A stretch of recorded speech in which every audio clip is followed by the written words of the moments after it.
Hi everyone, this is Robert. Welcome to The Well-Told Tale. Every week we bring you the finest science fiction and fantasy stories ever written. Today we return to part 4 of Journey to the Centre of the Earth by Jules Verne. Our central characters, Axel and Professor Lidenbrock, are on Iceland and making their way overland, guided by the taciturn Lars, to the mountain of Snæfell, where they believe they will find a way down into the centre of the Earth. So far, things have gone largely to plan, but now they are venturing further into the desolate Icelandic terrain. It's time to pull up a chair, relax and enjoy part 4 of Journey to the Centre of the Earth by Jules Verne. Chapter 13. Hospitality under the Arctic Circle. It ought to have been night time, but under the 65th parallel there was nothing surprising in the nocturnal polar light. In Iceland, during the months of June and July, the sun does not set. But the temperature was much lower. I was cold and more hungry than cold. Welcome was the sight of the boor, which was hospitably opened to receive us. It was a peasant's house, but in point of hospitality it was equal to a king's. On our arrival, the master came with outstretched hands, and with more ceremony he beckoned us to follow him. To accompany him down the long, narrow, dark passage would have been impossible, therefore we followed as he bid us. The building was constructed of roughly squared timbers, with rooms on both sides, 4 in number, all opening out into the one passage. These were the kitchen, the weaving shop, the badstofa, or family sleeping room, and the visitors' room, which was the best of all. My uncle, whose height had not been thought of in building the house, of course hit his head several times against the beams that projected from the ceilings. We were introduced to our apartment, a large room with a floor of earth stamped down hard, and lighted by a window, the panes of which were formed of a sheep's bladder, not admitting too much light. The sleeping accommodation consisted of dry litter thrown into 2 wooden frames painted red and ornamented with Icelandic sentences. I was hardly expecting so much comfort.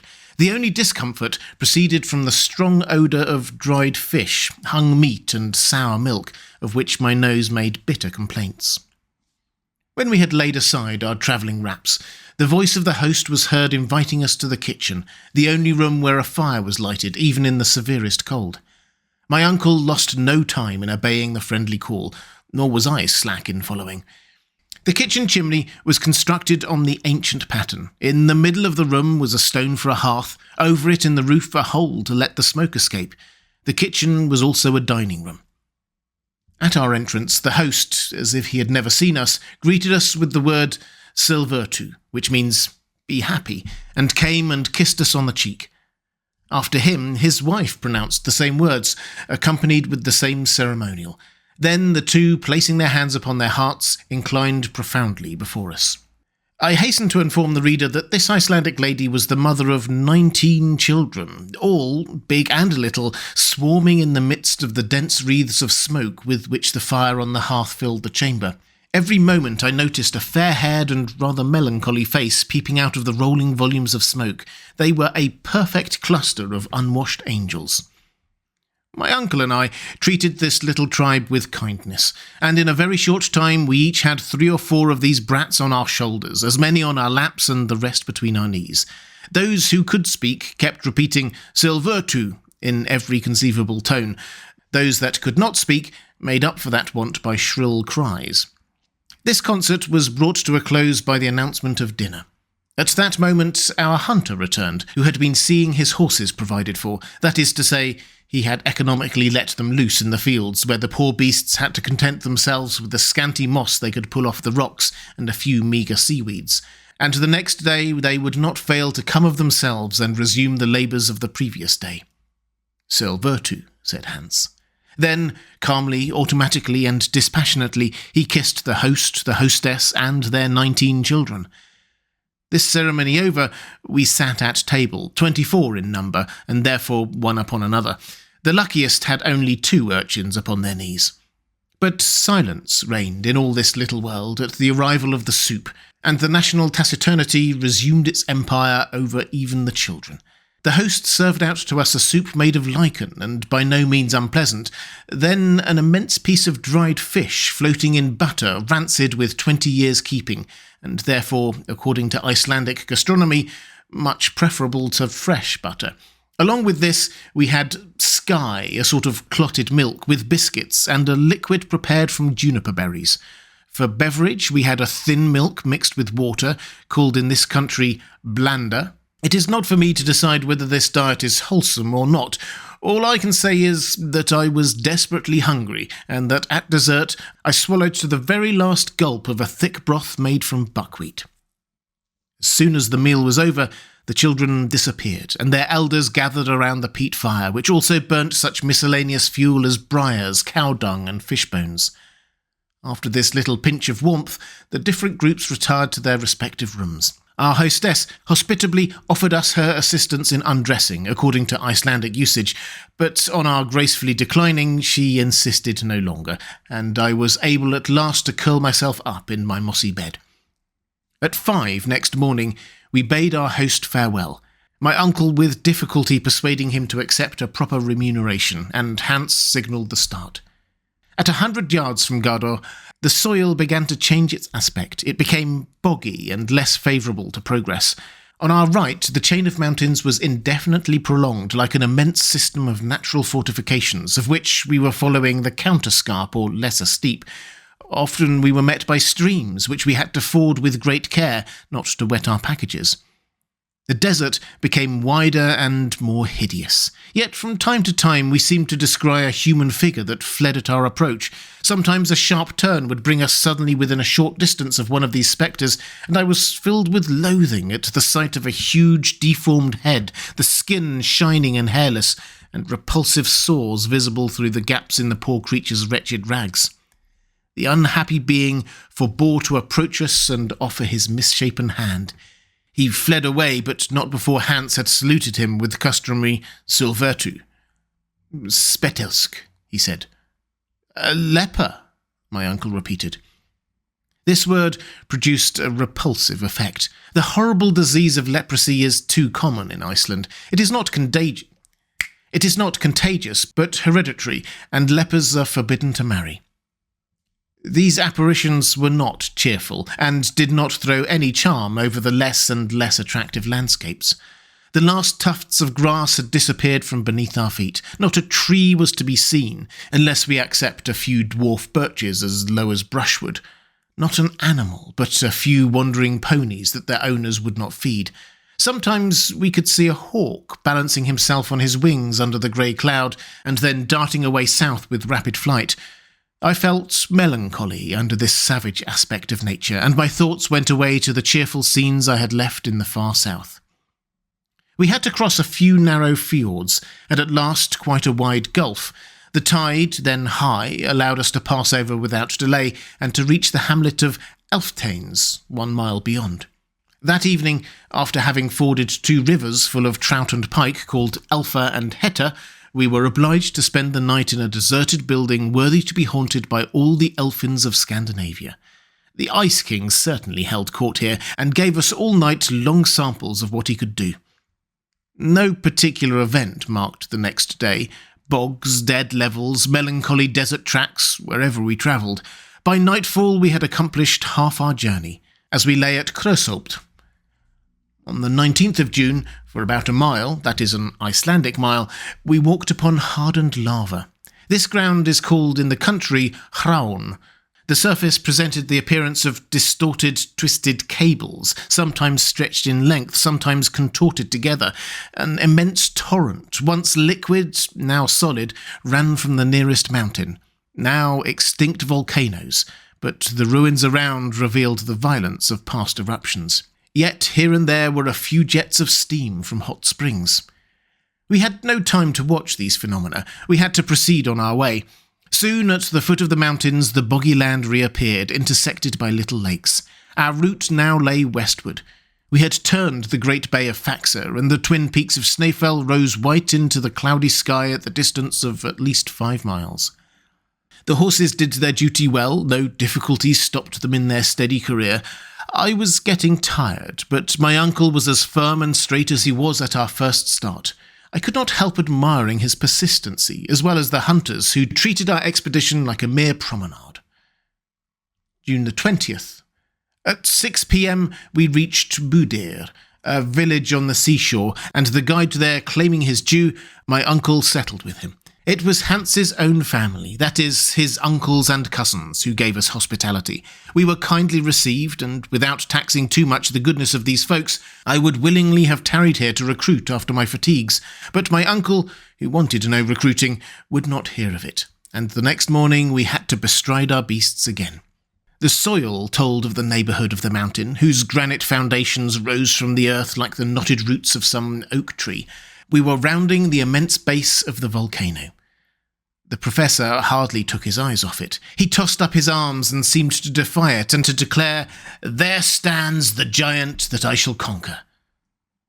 After about 4 hours walking, the horses stopped of their own accord at the door of the priest's house at Stappy. Chapter 14. But Arctics can be inhospitable too. Stappy is a village consisting of about 30 huts, built of lava, at the south side of the base of the volcano. It extends along the inner edge of a small fjord, enclosed between basaltic walls of the strangest construction. Basalt is a brownish rock of igneous origin. It assumes regular forms, the arrangement of which is often very surprising. Here nature had done her work geometrically, with square and compass and plummet. Everywhere else, her art consists alone in throwing down huge masses together in disorder. You see cones imperfectly formed, irregular pyramids with a fantastic disarrangement of lines, but here, as if to exhibit an example of regularity, though in advance of the very earliest architects, she has created a severely simple form of architecture, never surpassed either by the splendours of Babylon or the wonders of Greece. I had heard of the Giant's Causeway in Ireland and Fingal's Cave in Staffa, one of the Hebrides, but I had never yet seen a basaltic formation. At Stappy, I beheld this phenomenon in all its beauty. The wall that confined the fjord, like all of the coast of the peninsula, was composed of a series of vertical columns 30 feet high. These straight shafts of fair proportions supported an architrave of horizontal slabs, the overhanging portion of which formed a semi-arch over the sea. At intervals under this natural shelter, there spread out vaulted entrances in beautiful curves, into which the waves came dashing with foam and spray.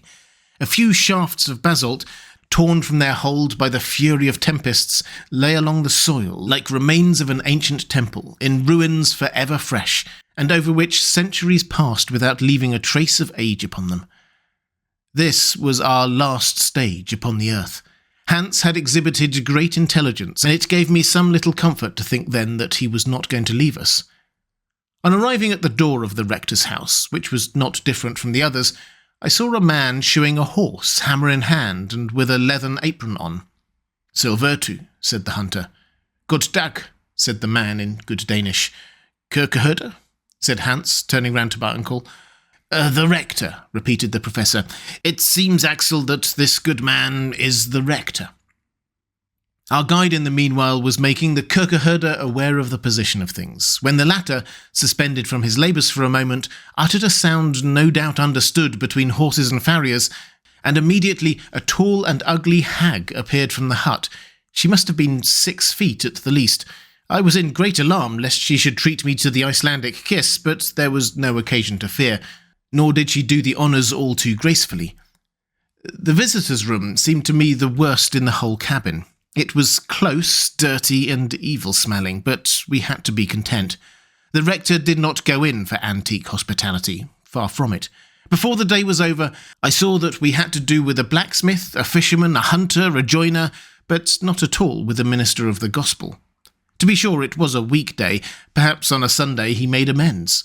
I do not mean to say anything against these poor priests, who are, after all, very wretched. They receive from the Danish government a ridiculously small pittance, and they get from the parish the 4th part of the tithe, which does not come to 60 marks a year, about £4. Hence the necessity to work for their livelihood. But after fishing, hunting, and shoeing horses for any length of time, One soon gets into the ways and manners of fishermen, hunters and farriers, and other rude and uncultivated people, and that evening I found out that temperance was not among the virtues that distinguished my host. My uncle soon discovered what sort of a man he had to do with. Instead of a good and learned man, he found a rude and coarse peasant. He therefore resolved to commence the grand expedition at once, and to leave this inhospitable parsonage. He cared nothing about fatigue, and resolved to spend some days upon the mountain. The preparations for our departure were therefore made the very day after our arrival at Stappy. Hans hired the services of 3 Icelanders to do the duty of the horses in the transport of the burdens, but as soon as we had arrived at the crater, these natives were to turn back and leave us to our own devices. This was to be clearly understood. My uncle now took the opportunity to explain to Hans that it was his intention to explore the interior of the volcano to its furthest limits. Hans merely nodded. There or elsewhere, down in the bowels of the earth or anywhere on the surface, all was alike to him. For my own part, the incidents of the journey had hitherto kept me amused, and made me forgetful of coming evils, but now my fears again were beginning to get the better of me. But what could I do? The place to resist the professor would have been Hamburg, not the foot of Snæfell. One thought, above all others, harassed and alarmed me. It was one calculated to shake firmer nerves than mine. Now, thought I, here we are, about to climb Snæfell. Very good, we will explore the crater. Very good too, others have done as much without dying for it. But that is not all. If there is a way to penetrate into the very bowels of the island, if that ill-advised Saknussemm has told a true tale, we shall lose our way amidst the deep subterranean passages of this volcano. Now, there is no proof that Snæfell is extinct. Who can assure us that an eruption is not brewing at this very moment? Does it follow that because the monster has slept since 1229, he must therefore never wake again? And if he wakes up presently, where shall we be? It was worthwhile debating this question, and I did debate it. I could not sleep for dreaming about eruptions. So, at last, when I could hold out no longer, I resolved to lay the case before my uncle, as prudently and cautiously as possible, just under the form of an almost impossible hypothesis. I went to him. I communicated my fears to him, and drew back a step to give him room for the explosion which I knew must follow. But I was mistaken. "I was thinking of that," he replied with great simplicity. What could those words mean? Was he actually going to listen to reason? Was he contemplating the abandonment of his plans? This was too good to be true. After a few moments' silence, during which I dared not question him, he resumed. "I was thinking of that. Ever since we arrived at Stappy, I have been occupied with the important question you have just opened, for we must not be guilty of imprudence." "No, indeed," I replied with forcible emphasis. "For 600 years Snæfell has been dumb, but he may speak again. Now, eruptions are always preceded by certain well-known phenomena. I have therefore examined the natives. I have studied external appearances, and I can assure you, Axel, that there will be no eruption." At this positive affirmation I stood amazed and speechless. "You don't doubt my word?" said my uncle. "Well, follow me." I obeyed like an automaton. Coming out from the priest's house, the professor took a straight road, which, through an opening in the basaltic wall, led us away from the sea. We were soon in the open country, if one may give that name to a vast extent of mounds of volcanic products. This tract seemed crushed under a rain of enormous ejected rocks of trap, basalt, granite, and all forms of igneous rocks. Here and there I could see puffs and jets of steam curling up into the air, called in Icelandic reykir, issuing from thermal springs, and indicating by their motion the volcanic energy underneath. This seemed to justify my fears, but I fell from the height of my newborn hopes when my uncle said, "You see all these volumes of steam, Axel? Well, they demonstrate that we have nothing to fear from the fury of a volcanic eruption." "Am I to believe that?" I replied. "Understand this clearly," added the professor. "At the approach of an eruption, these jets would redouble their activity, but disappear altogether during the period of the eruption. for the elastic fluids, being no longer under pressure, go off by way of the crater instead of by escaping by their usual passages through the fissures in the soil. Therefore, if these vapours remain in their usual condition, if they display no augmentation of force, and if you add to this the observation that the wind and rain are not ceasing and being replaced by a still and heavy atmosphere, then you may affirm that no eruption is preparing. But no more. That is sufficient. When science has uttered her voice, let babblers hold their peace. I returned to the parsonage, very crestfallen. My uncle had beaten me with the weapons of science. Still, I had one hope left, and this was that when we had reached the bottom of the crater, it would be impossible for want of a passage to go deeper, in spite of all the Saknussums in Iceland. I spent that whole night in one constant nightmare. In the heart of a volcano, and from the deepest depths of the earth, I saw myself tossed up amongst the interplanetary spaces under the form of an eruptive rock. The next day, June the 23rd, Hans was awaiting us with his companions carrying provisions, tools and instruments. 2 iron-pointed sticks, 2 rifles, and 2 shot belts were for my uncle and myself. Hans, as a cautious man, had added to our luggage a leathern bottle full of water, which, with that in our flasks, would ensure us a supply of water for 8 days. It was 9 in the morning. The priest and his tall Megera were awaiting us at the door. We supposed they were standing there to bid us a kind farewell, but the farewell was put in the unexpected form of a heavy bill, in which everything was charged, even to the very air we breathed in the pastoral house, infected as it was. The worthy couple were fleecing us just as a Swiss innkeeper might have done, and estimated their imperfect hospitality at the highest price. My uncle paid without a remark. A man who is starting for the centre of the earth need not be particular about a few rix dollars. This point being settled, Hans gave the signal, and we soon left Stappy behind us. Chapter 15. Snæfell at last. Snæfell is 5,000 feet high.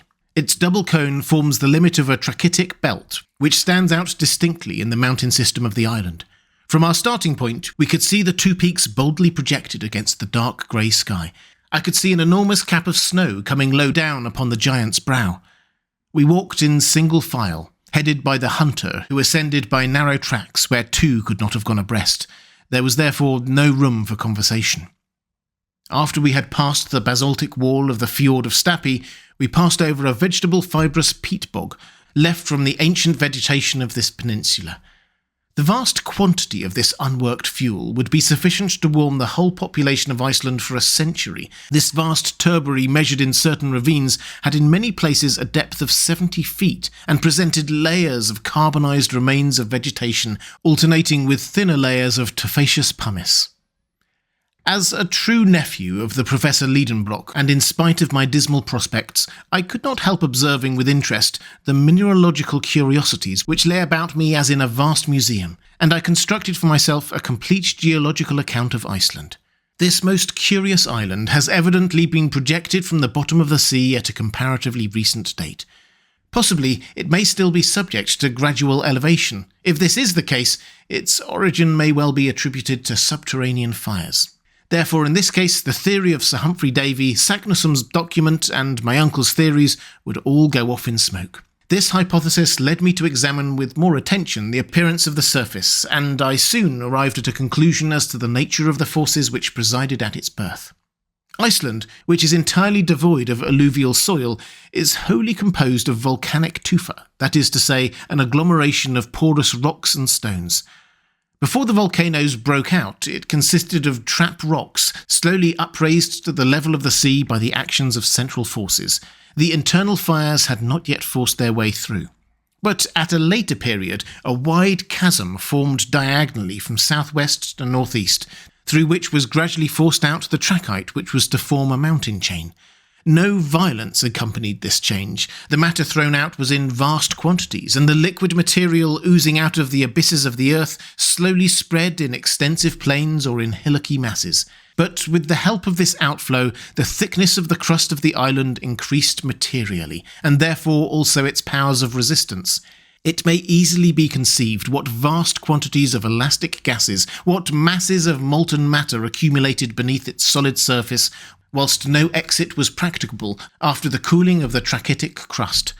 Therefore, a time would come when the elastic and explosive forces of the imprisoned gases would upheave this ponderous cover and drive out for themselves openings through tall chimneys. Hence the volcano would distend and lift up the crust, and then burst through a crater suddenly formed at the summit or thinnest part of the volcano. To the eruption succeeded other volcanic phenomena. Through the outlets now made, first escaped the ejected basalt of which the plain we had just left presented such marvellous specimens. We were moving over grey rocks of dense and massive formation, which in cooling had formed into hexagonal prisms. Everywhere around us we saw truncated cones, formerly so many fiery mouths. After the exhaustion of the basalt, the volcano, the power of which grew by the extinction of the lesser craters, supplied an egress to lava and ashes, of which I could see lengthening screes streaming down the sides of the mountain like flowing hair. Such was the succession of phenomena which produced Iceland, all arising from the action of internal fire. And to suppose that the mass within did not still exist in a state of liquid incandescence was absurd, and nothing could surpass the absurdity of fancying that it was possible to reach the earth's centre. So I felt a little comforted as we advanced to the assault on Snæfell. The way was growing more and more arduous, the ascent steeper and steeper, the loose fragments of rock trembled beneath us, and the utmost care was needed to avoid dangerous falls. Hans went on as quietly as if he were on level ground. Sometimes he disappeared altogether behind the huge blocks, then a shrill whistle would direct us on our way to him. Sometimes he would halt, pick up a few bits of stone, build them into a recognisable form, and thus made landmarks to guide us on our way back. A very wise precaution in itself, but, as things turned out, quite useless.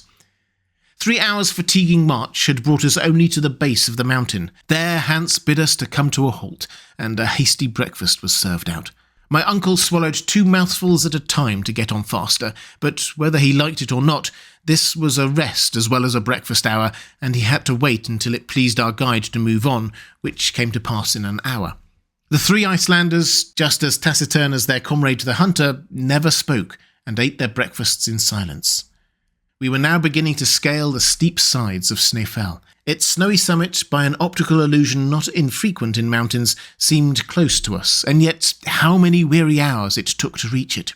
The stones, adhering by no soil or fibrous roots of vegetation, rolled away from under our feet and rushed down the precipice below with the swiftness of an avalanche. At some places, the flanks of the mountain formed an angle with the horizon of at least 36 degrees. It was impossible to climb them, and these stony cliffs had to be tacked round, not without great difficulty. Then we helped each other with our sticks. I must admit that my uncle kept as close to me as he could. He never lost sight of me, and in many straits his arm furnished me with a powerful support. He himself seemed to possess an instinct for equilibrium, for he never stumbled. The Icelanders, though burdened with our loads, climbed with the agility of mountaineers. To judge by the distant appearance of the summit of Snæfell, it would have seemed too steep to ascend on our side. Fortunately, after an hour of fatigue and athletic exercises, in the midst of the vast surface of snow presented by the hollows between the 2 peaks, a kind of staircase appeared unexpectedly, which greatly facilitated our ascent. It was formed by one of those torrents of stone flung up by the eruptions, called Sting by the Icelanders. If this torrent had not been arrested in its fall by the formation of the sides of the mountain, it would have gone on to the sea and formed more islands. Such as it was, it did us good service. The steepness increased, but these stone steps allowed us to rise with facility, and even with such rapidity that, having rested for a moment while my companions continued their ascent, I perceived them already reduced by distance to microscopic dimensions. At 7, we had ascended the 2,000 steps of this grand staircase, and we attained a bulge in the mountain, a kind of bed on which rested the cone proper of the crater. 3,200 feet below us stretched the sea. We had passed the limit of perpetual snow, which, on account of the moisture of the climate, is at a greater elevation in Iceland than the high latitude would give reason to suppose. The cold was excessively keen. The wind was blowing violently. I was exhausted. The professor saw that my limbs were refusing to perform their office, and in spite of his impatience, he decided on stopping. He therefore spoke to the hunter, who shook his head, saying, "Off Fanfor." "It seems we must go higher," said my uncle. Then he asked Hans for his reason. "Mister," replied the guide. "Ja, mister," said one of the Icelanders in a tone of alarm. "What does that word mean?" I asked uneasily. "Look," said my uncle. I looked down upon the plain. An immense column of pulverized pumice, sand and dust was rising with a whirling circular motion like a waterspout. The wind was lashing it onto that side of Snæfell where we were holding on. This dense veil hung across the sky, threw a deep shadow over the mountain. If that huge revolving pillar sloped down, it would involve us in its whirling eddies. This phenomenon, which is not unfrequent when the wind blows from the glaciers, is called in Icelandic mistur. "Hastigt! Hastigt!" cried our guide. Without knowing Danish, I understood at once that we must follow Hans at the top of our speed. He began to circle round the cone of the crater, but in a diagonal direction so as to facilitate our progress. Presently the dust storm fell upon the mountain, which quivered under the shock. The loose stones, caught with the irresistible blasts of wind, flew about in a perfect hail, as in an eruption.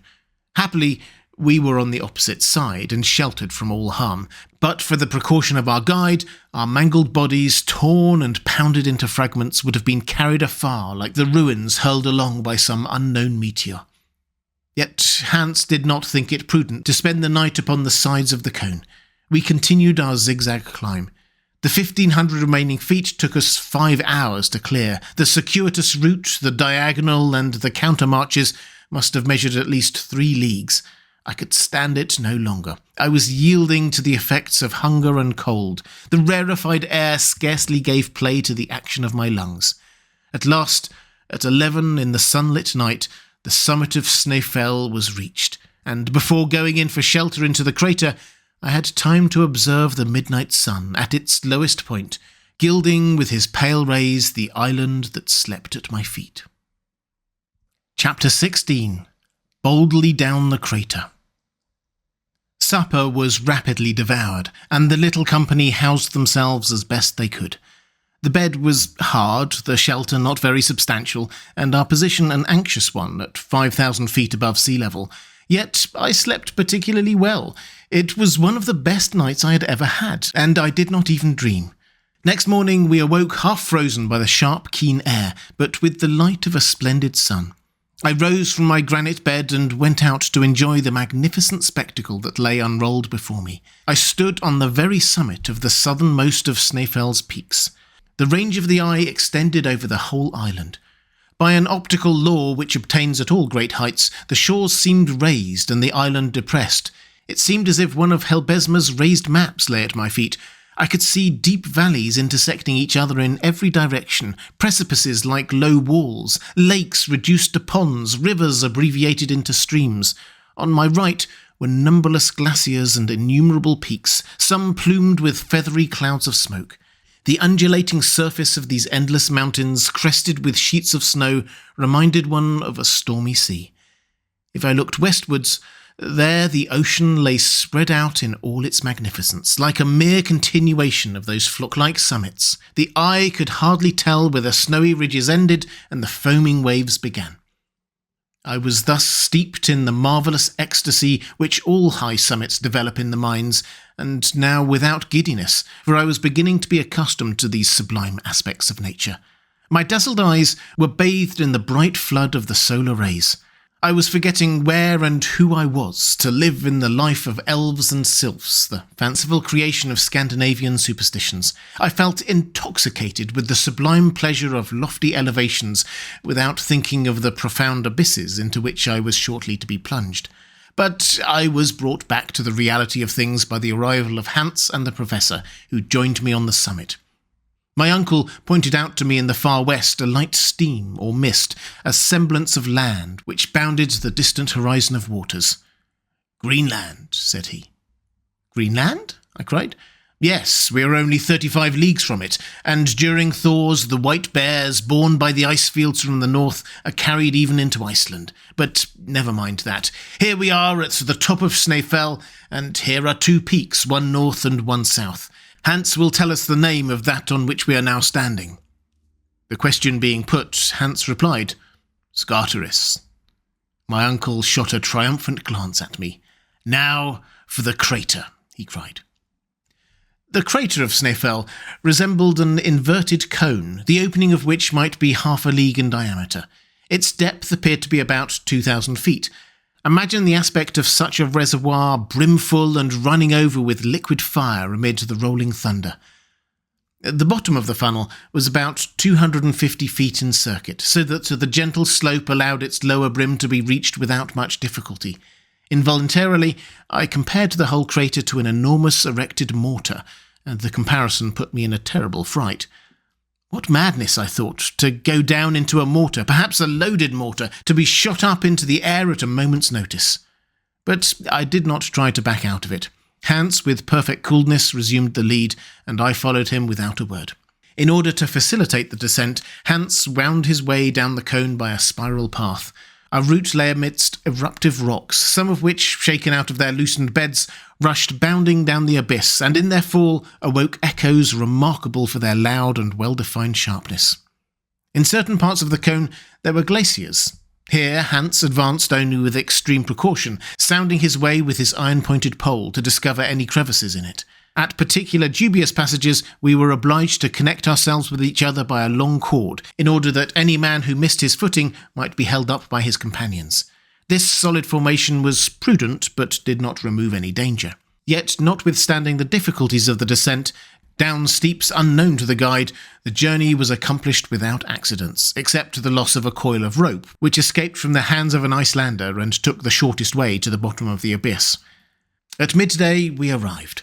I raised my head and saw straight above me the upper aperture of the cone, framing a bit of sky of very small circumference but almost perfectly round. Just upon the edge appeared the snowy peak of Saris, standing out sharp and clear against endless space.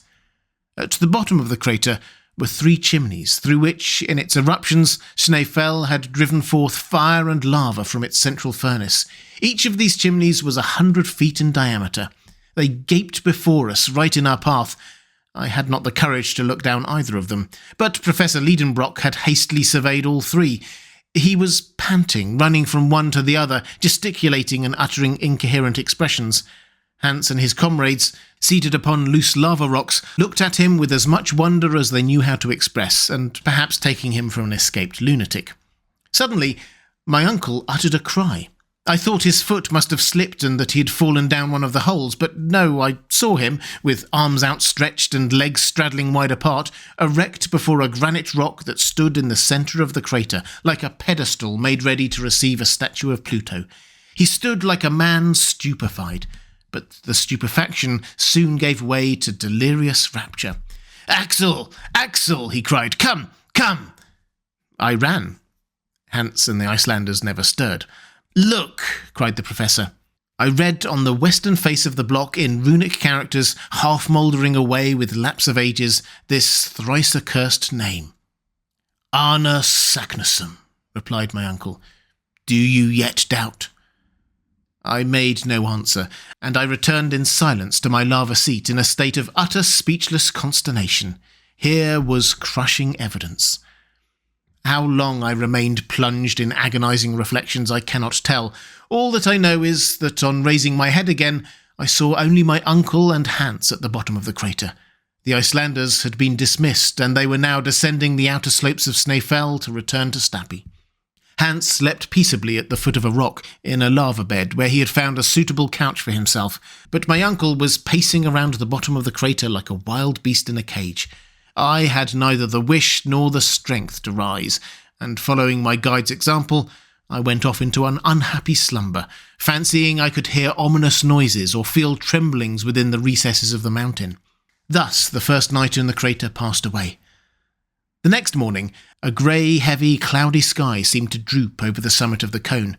I did not know this first from the appearances of nature, but I found it out by my uncle's impetuous wrath. I soon found out the cause, and hope dawned again in my heart, for this reason.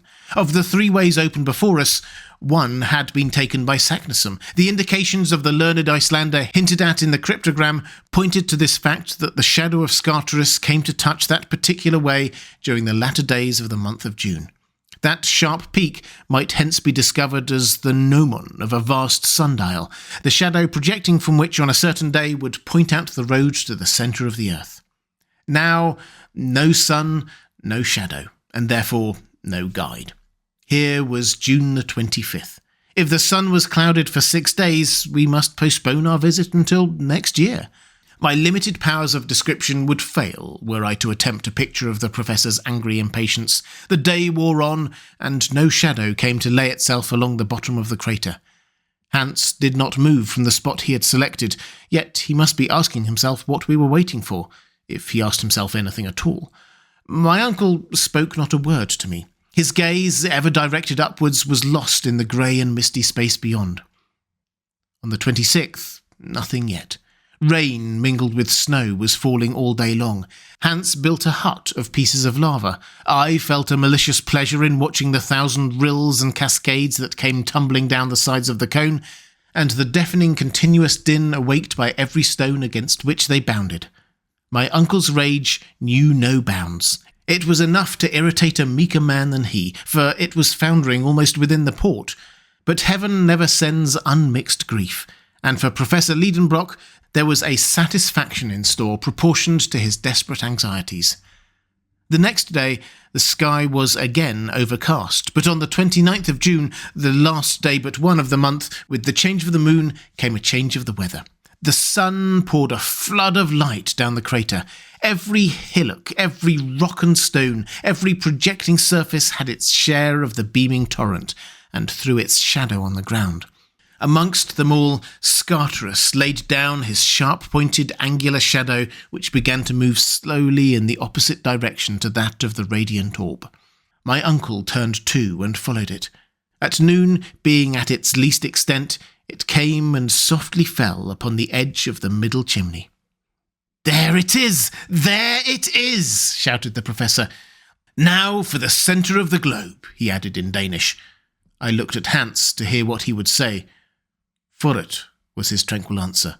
"Forward," replied my uncle. It was 13 minutes past 1.